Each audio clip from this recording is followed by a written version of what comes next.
Okay. Alright. So in today's lecture we are discussing about thalassemia.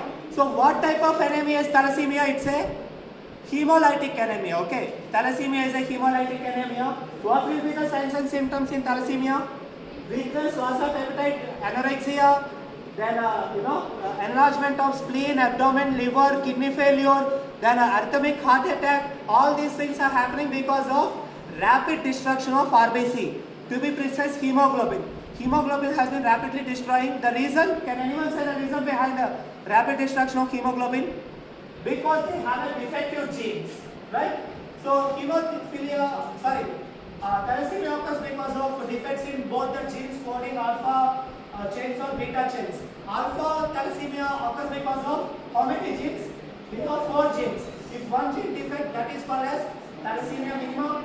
2 genes, thalassemia minor, then 3 genes, thalassemia, hemoglobin disease, then 4 mutations, thalassemia major. Then in beta we have 3 types, beta minor, beta intermediate, beta major. Beta minor 1 gene defect, beta intermediate 2 gene defect but normal hemoglobin production. Whereas in beta major both the genes have been suppressed. So beta major is also called as Cooley's anemia. And alpha thalassemia is also called as, alpha major is also called as hydroxys fetalis. Okay? Hydroxys fetalis. What are the lab diagnoses we can do to detect the thalassemia? So the lab presentation will be, CBC will be normal RBC count or slightly reduced RBCs, then less hemoglobin, less MCV value, less MCH value, then WBC and platelet will be normal. Okay. Then iron. If you do total iron binding capacity test to the patient, iron will be increased. What is the reason? More destruction of hemoglobin, more iron discharge into the serum. So iron load will be increased. Iron test will give more iron. Then electrophoresis will give the type of thalassemia. And this patient should take blood transfusion every 2 weeks, right? And every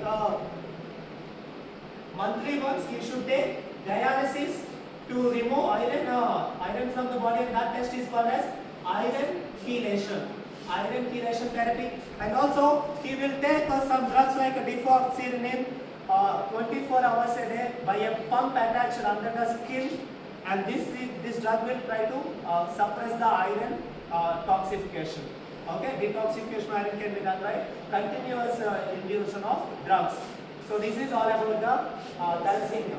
So as a lab technologist, what points you understood by this thalassemia? What is your responsibilities? Tell me, students. You are not going to treat the patient, but what you will check in the patient, whenever a patient is anemic, you should suspect the values. Are these values leading to thalassemia or not? Okay, you should know whether the patient is going to thalassemic or not. Second one, if the patient is under dialysis, you should continuously monitor the iron load in the patient. You need to check iron load in the patient. Anyone, as a lab technician, you need to give genetic counseling to the parents. You need to give the awareness to the patient family that don't think that your kid has a normal anemia. It is a deadliest anemia, and you need to counsel them about the complications, about the approach to the doctor to get the right lab test. Okay? Any more? As a technician, prevention is better than cure.